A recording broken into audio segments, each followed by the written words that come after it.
Alright guys, welcome back to the Homebrew show. Today I am going to be getting some of this lilac and making some lilac wine. First thing you'll need is some secateurs for the higher branches which are hard to reach, and a bucket of some sort to catch everything. And you know, if it's really high, a ladder.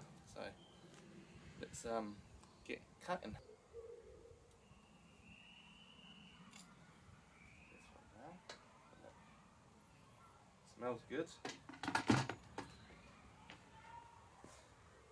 As you can see, all the flowers, or most of them, have opened. And a nice smell to them. If your flowers don't smell nice, you're not going to have a nice wine, because the smell will translate directly to the finished wine.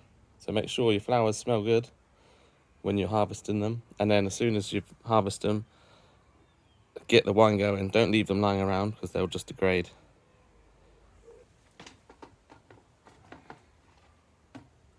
Another thing to remember is to harvest them on a sunny day when it's nice and dry, because they'll make more pollen in the morning, and then throughout the day, like the pollinators and stuff will come and drink the nectar.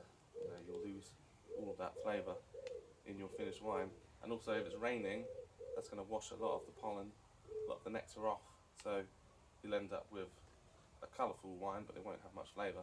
So the best day, sunny and dry, or at least dry.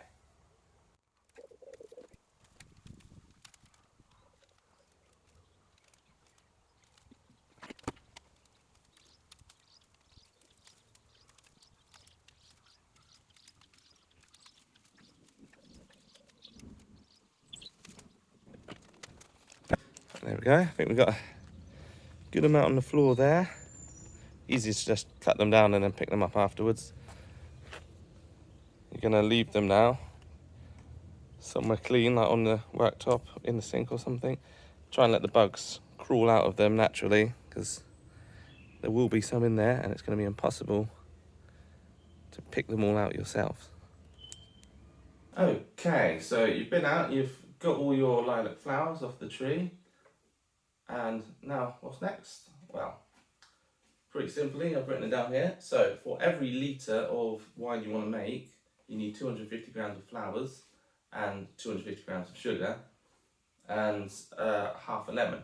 The lemon's there for the acidity of the I'm not going to say water because it's going to be wine, but the liquid, and the yeast is more happy in an acidic environment. So that's what the lemon's for. Also add a little bit of nutrients as well for the yeast to eat. Next up, wine yeast. Obviously you need yeast to ferment your wines. You can choose champagne ones. There's different types of wine yeasts, same as there are different types of ale yeast. I go for this Lalvin 71B. It's for a more sweet wine. I prefer like a dessert wine. I don't really like dry white wine type things, so I'll go for this one personally, but you can choose whatever wine yeast you want. You could even use an ale yeast, to be honest. Like, it's yeast, it's going to ferment your wine, but I mean, stick with a wine yeast to, you know, be sure you're making a wine. They're usually rated higher in the alcohol scale. I think this one was about 14 or 15. Does it say? It doesn't say in here, but you know, you can check online for the volume, not the volume, the ABV rating of each yeast. So each will be different. But anyway, so obviously you need yeast. That's, you know, otherwise it's just sugary lilac water. Yeast nutrient, which is this. I've got some Young's yeast nutrient here. Need about a teaspoon per gallon, which a gallon is about 5 litres of water. So every 5 litres, teaspoon of this. Because it's a simple wine, there's not like very many sugars in the flowers, and you're just using pure like table sugar. It's not going to be very good for the yeast to eat because it's too simple. It needs more nutrients to be healthy, and if it's not healthy, you're going to lead. It's going to give you off flavours. It might even stall fermentation, so you don't even completely ferment it and it's all full of sugar still. So yeah, just nutrient really will help it along to make sure you got a nice healthy and full complete fermentation. And then next you need some tannin. With fruit wines and flower wines, there's not much mouthfeel to them, and tannin is what gives mouthfeel. So like with grapes, the skins contain lots of tannins. So when you make wine like from grapes, proper wine, the skins are what gives that mouthfeel to it. With these flowers, you don't have any, so you need some tannins. Now you can buy like Young's branded tannin or whatever from the homebrew shop, or what I'm going to do in this one is use a strong cup of black tea. So you just brew a cup of tea as you normally would. Don't add the milk, obviously. Use some of your brewing water as well, so you keep the volume to the right level, and just let it steep, and then you just throw it in. And what happens is the tannins from the tea will be in your wine, and that's the tannin problem sorted. Last thing we need is Camden tablets, or just one. What we're going to do, I'm not going to boil these flowers. Some people like to boil them and extract it that way, which will kill any like wild yeasts and like germs and stuff on the flowers. But I like to have it more fresh, and lots of smells are quite volatile. So when you boil them, you lose that to the boiling process, and the wine won't be as lilac-y as you wanted it. So basically what I'm going to do, I'll remove the flowers, I'll put everything together except for the yeast and the yeast nutrient. We'll do that afterwards. And then what you do is, all in a bucket, all the flowers, you remove, well, you don't want any green bits, so what we do, we get this fork here. You just fork off the flowers. It takes quite a while, it's a bit of a process, because there's quite a few flowers, but you can pick them off individually if you want as well. That's also an option. Probably easier with this actually. Usually I do elderflower wine and the flowers come off with a fork a lot easier. But basically, get all your flowers in the bucket, get all your lemons and sugar in there, and like stir it around, get it dissolved, and then you put in a Camden tablet. And what this does, it will kill any wild yeast and bacteria on the flowers, and basically it makes your must, it's called, when it's all together, and makes your must sterile. And then you've got to let that do its thing, so you can't add the yeast straight away, because if you do, you're going to kill the yeast, which kind of defeats the object, doesn't it? And so, yeah, the Camden tablet will kill all the germs. Just let it steep for a day, and then the next day, give it a good stir, put in your nutrient, pitch your yeast, and it should be fermenting. Now, I'm not actually sure how much in weight of flowers I have yet, so what I'm going to do, first off, I'm going to get all my flowers into my bucket. Take any ones you think are a bit dodgy out, any dead brown petals, anything that doesn't look very nice, basically. You don't want that in your wine. Smell each bunch of flowers you get as well, because some of them may be older flowers than others, and they do lose their potency, and they can, in some cases, start to smell not very nice. And the smells from your flowers are what's going to be flavouring your wine. So, if you've got flowers that smell like cat's pee or whatever, like sort of happens with elderflowers, you're going to have a wine that tastes of cat's pee, and after all this hard work, why would you want that? So, all these ones are pretty fresh, they've only just come out. I didn't even know I had a lilac tree until like 2 weeks ago, I think, when it started to flower, and I was like, what is that? So, use my plant app to identify things when I'm not entirely sure. I thought it was lilac, and then was confirmed in the app, so lovely jubbly. I've got a lilac tree. Well, I've actually got a few, because these buggers seed themselves quite readily, but One's next door's and one is mine, like in with the big trees, and the little ones I'm gonna get rid of. But yeah, so get all these off. Quite a lot, big bucket. So I'll come back to you in a minute with that once it's all done. And then we will weigh them up and see how much we got, and then obviously adjust the recipe then for how much we've got. Now you can use more flours in the recipe than like for the volume of water, so I'm gonna go for at least 2 litres today, but maximum of 4. But once I've got all the flours off, I'm not gonna just throw them away, so I'll stick them in. It's all extra flavour. It won't do any harm, it'll just be super lilac-y. Oh, right, half of a bucket flour's done.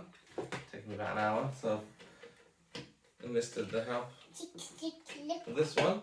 Are you helping? Oh, you got a snotty nose. Goodness, let me get you a tissue.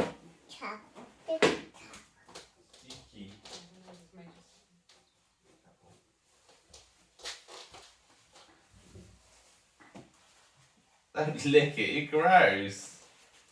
Licky, licky. Put that in my pocket. I can keep wiping your nose. Daddy. Yes, yes, Sophia. Come on. Let's take some more flowers. Okay. Another bunch for you. Here you go. Put them in the bowl. Well, you're going to weigh them for me. Thank you very much. Thank you very much. Yes, I think I might lower my flour to liquid volume ratio, because this is about 250 grams of flours. Probably got about 500 in total here once all done. So, I mean, it's a lot of flours. It's going to fill up my fermenter.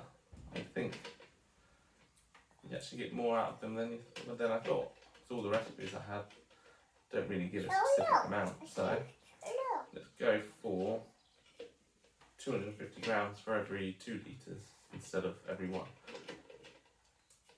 And then also I have to pick so many flowers because it takes forever. Yeah, put it on there. You did it.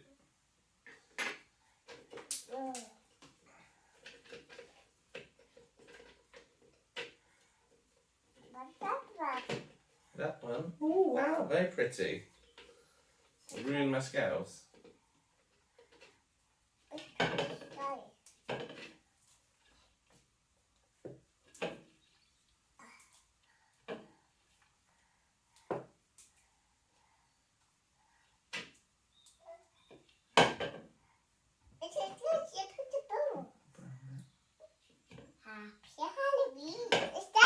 Happy Halloween! It's Daddy's. Daddy's bowl and Sophia's bowl. Keep filling it. Ow, don't pinch me. You shut it. That's the scales to weigh everything. Zero, zero, zero, superhero. Zero.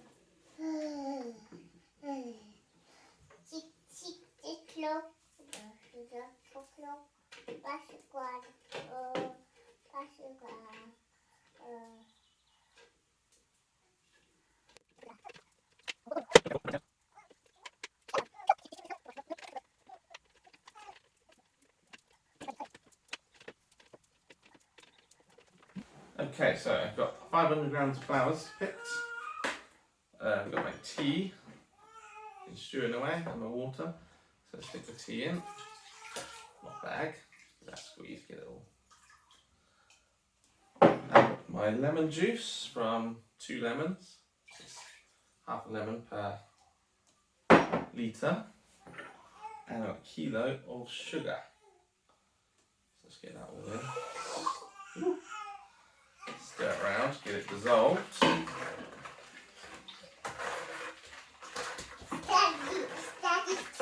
Hello, you coming back?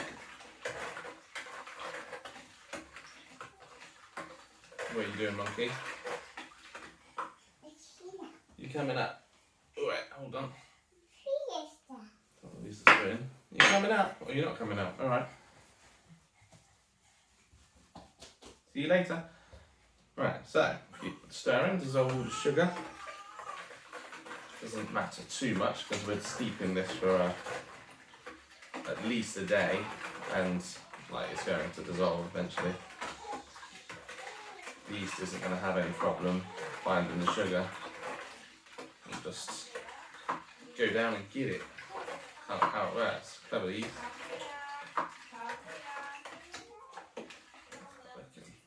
Yeah, alright. Now, bung your flowers in.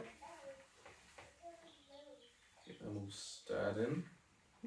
Quite a bit. Still some more. Yeah, definitely made the right choice with 500 grams of flour instead of a kilo.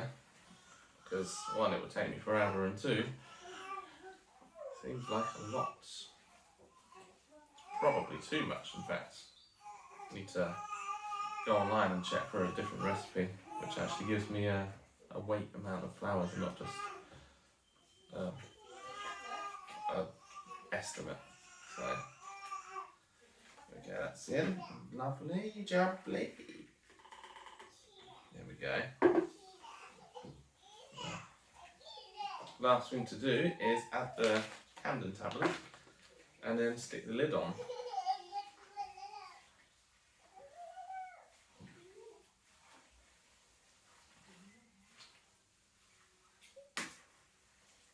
What's going to happen now is all the colour from the flowers, it's going to leach into the water, all the nectar and all the aroma. It's going to make a lovely flowery wine. There we go, there's my lid with the airlock ready. Just another stir, make sure it's all mixed around nicely. I think what I'm going to do is put the tablet in, get it dissolved, stir it, and then tomorrow I'll give it another stir to make sure all the flowers have given up their goodies, given up the goods. So yeah, crush the Camden tablet in. This is going to kill any nasty things on the flowers, and it also removes the chlorine and stuff. Chlorine and chloramine from the water, which sometimes, I think it's mainly with beer, like it doesn't interact well with hops, but can't hurt to put it in this too. So remove all the chlorine and the chloramine, I think. Those can bind to hop compounds, probably bind to some flower compounds and make some off flavours, so we don't want that. And two birds, one stone, it's going to kill all the germs in the flowers too. So, okay, that's all combined nicely. Just going to let that steep now for a day or so, and then I'll add the yeast and the nutrient, and it's ready. Well, I'll start fermenting. Right, my lilacs have been steeping for 24 hours now. Sugar is well and truly dissolved. Not much colour on it yet. I think that will leach into the liquid eventually. Now what I'm going to do is add the yeast nutrient, just about a teaspoon of this, and then pitch the yeast once I've stirred that in. So this is yeast nutrient. It looks kind of like salt, but I have no idea what it actually is. What's it say? Diammonium phosphate. Ammonium sulfate. So, yeah, whatever that is. It keeps the yeast nice and healthy when it's got no other food. So, sprinkle that in. Give it a good stir. That should dissolve in as well. The yeast will find that readily. Same with the sugar, you know. once the yeast is in and is multiplied, it's pretty much everywhere, you know, there's nowhere the sugar and nutrient can hide. There we go. Right, and now for the yeast. Won't need a whole pack of yeast today, just about half, because it's a small batch. This is for up to 20 litres and I've only done 4, so that should be fine. Just get that a nice bit wet there. Now on the surface will start to ferment. Don't even have to stir it in, it's just pitch on top and leave it. I'll come back later and give it a stir once it's rehydrated. But that's my lilac wine. All I have to do now is wait for it to ferment.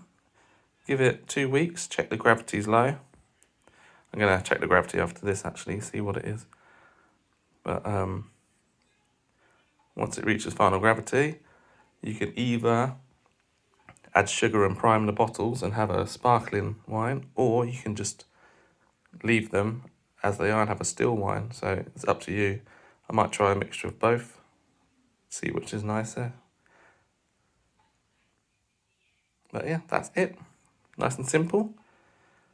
No equipment really needed. Obviously I've got the fermentation bucket, but you could use an old water bottle depending on the volume you're going for, like a 2 litre soda bottle for a 2 litre batch, or a couple. I might even transfer this into a couple to show you how easy it is to do these wines without homebrewing equipment. You just need the raw ingredients really. Right, now lastly, with the lilacs left over, so I've got a bucket full still. No point in wasting them, chucking away. You can dehydrate them in a dehydrator if you've got them, or just like hang them up on some clothes pegs and let the flowers dry out, and you can use that for tea. You can use them fresh for tea as well if you want. You can use them in some baking, like you can make some scones with lilac in. You can mix them with egg whites and sugar to make candied flowers, decorate cakes with that. There's quite a lot of things. I've seen an ice cream recipe for lilac, so you can infuse that with milk and, you know, make ice cream how you normally make ice cream. Yeah, lots of uses. But yeah, now I've got my own tree, I'm gonna start using it a little more. So I'm gonna dry this lot out, take off the little brown flowers, of course, and put them aside, make some lilac tea. That should be nice. Flowers! Flowers, yes. So we are racking off the flowers from the lilac wine today. I've had them in a bit longer than I intended, but yeah, had stuff to do. Shouldn't hurt. It might even finish fermenting, which is why I've got my hydrometer here ready. But basically what you want to do, we're going for the no equipment option. So I've got two litre bottles, you know, formerly pop, soda, whatever you want to call it. I've cleaned them, I've put sanitizer in, you can see the bubbles there. So they're all ready to go, and we've got a balloon each. And what the balloon is going to do is it's going to act as the airlock. So you put it over the rim and you put a little hole in it with a pin from a sewing kit. And what it does essentially is it will fit around the top, it will stay there because, you know, it's elastic, balloony material, rubber, whatever you want to, I don't know, yeah, I'm assuming it's rubber. And the pinhole in it allows the carbon dioxide to escape as it ferments, so it doesn't end up over-pressurising the bottle. What are you doing with grandma shut up? And exploding the bottle. So these there, all nicely cleaned. Just gotta get rid of the lids. You could also punch a hole in the lid if you wanted to do it that way, but with the balloon you got a smaller hole, so less likely to get any like bacteria or, you know, germs of some sort of type in your fermenting wine. So anyway, what we've got to do now, keep the gloves on because they're cleaner. Now we're just gonna sieve out the lilac flowers. Hopefully we've got some nice colour from them, but it doesn't really matter, it's more about the flavour. Kind of, they all go brown in there, lost their colour. Oh, it smells really good. Really fruity, kind of sherbety. Right. Cleanly as you can, so there's not too much colour in it. More of an orangey, yellowy colour. But yeah, it's been fermenting away nicely. You can see on the bottom there's a bit of yeast cake there. So yeah, as you get to this part you can actually smell the yeast. You don't want all of that rubbish there. So get rid of that. Yeah, it's got a kind of reddish tin. It smells quite like cider now actually, with the yeast in there, a bit like a scrumpy, which is pretty cool. Now, let's get that in there, ready. I'm going to take a reading to see how much it's fermented. It was 1080 or 108, whatever you want to call it, on the hydrometer, which it had already started fermenting when I did it, because I'd left it a day and didn't get a chance to check it. Okay, so now, where is it? It's going to ferment out pretty dry because it is just sugar. Oh, wow, that is pretty dry. That's on 990. 992. So, probably stronger than 10%, maybe 11 or 12. It's pretty dry. Might be a little bit of fermenting to go still. We'll just leave it, but basically what I'm going to do now, I'll put it in these bottles with the balloon on. They can finish off. Hey, we don't want that in there, you monkey. Get out of it! Get out of it! Get out of it! Leave that alone, please. You play with the tea towel. Get rid of that. It's actually quite fizzy as well. So. Careful with that.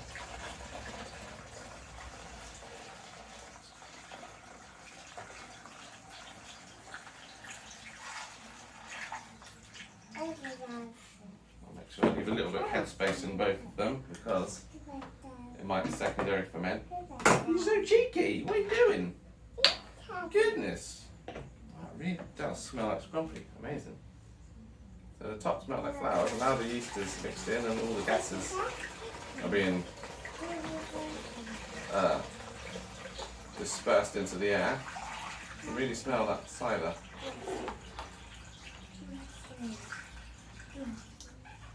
Quite a bit of juice, I have to say. Might even have a little trial. Yeah, we say we're going to leave some headspace, maybe not.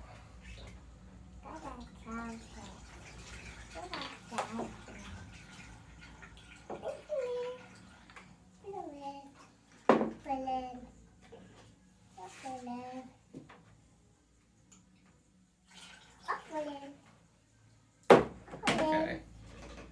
Little bit left there. You want to smell it? What's that smell like? Oh, that's the bottle cap. You put it in there if you want. I don't need it anymore. Now, that's all in. It's kind of like, it's like a peach colour. Quite nice looking. And no, don't touch the balloons. Thank you very much. I need those. Okay, nice and tightly around the rim with the balloons. Any gases will be allowed to escape. Just, well, once I put the pinhole in them. Oh, wearing gloves, eh? Lovely.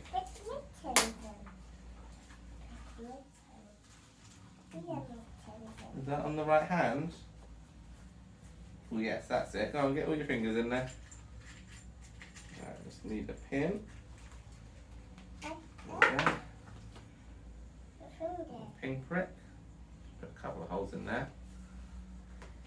You see this one's already starting to fill up with gas.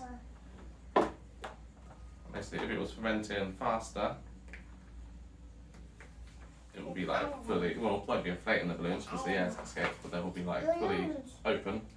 And then, as the fermentation dies down, they'll start to like sag like that, and it will kind of tell you that fermentation is done. But now all we really need to do with these, because they are almost, well, they might even be at final gravity, but because they're almost finished, basically this is, we'll just leave them in the bottles and, thanks for that, oh, that was cold, and let the yeast clear out, so it'll clear down to the bottom, and that's your lilac wine. At that point, there'll still be some yeast in there. You can choose to bottle them up either still, as they are, and have a still wine, or you can add a bit of priming sugar, and you can make lilac champagne, or sparkling wine, not really champagne, is it? And yeah, you get two choices there. I'm going to do a bit of both, I think, because I've not tried lilac wine yet, and it does quite smell like cider, so I'm assuming it's going to be a bit cidery. So, I mean, still cider's good, fizzy cider's good, you know. We'll try them both out. Now, we'll get a little glass. Maybe with a pint. Give this a little taste.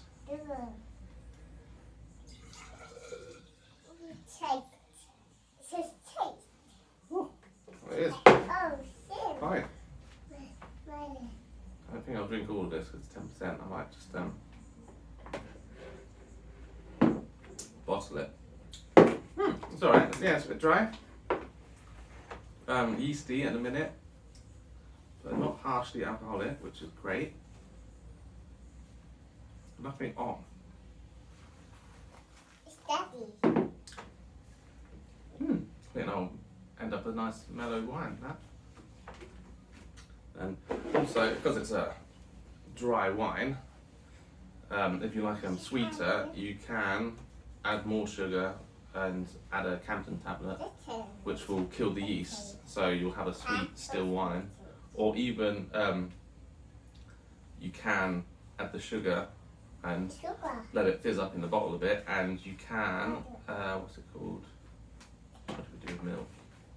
Pasteurize. You can pasteurize it. And basically, you put the glass bottle in a saucepan, or the bottles, you know, depends how many you've got, the fizzy ones.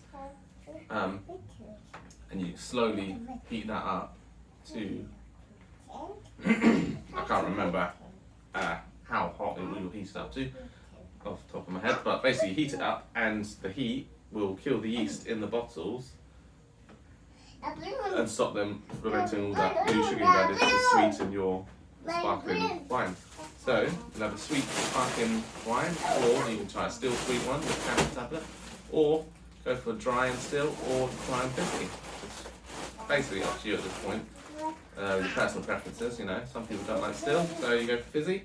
Some people don't like dry, so you go for sweet. So I think I'll leave it dry, and yeah, do one of each because I've got a few bottles. I can add these two. Do 4 bottles of each. It'll be pretty nice. And I'm gonna actually bottle this one up today and keep that as my test one. It's not gonna get too fizzy. It might get a little bit fizz in it. And yeah, we'll just see how it goes. We'll age it for a couple of months and give it a taste. Hey DJ, give me a beat.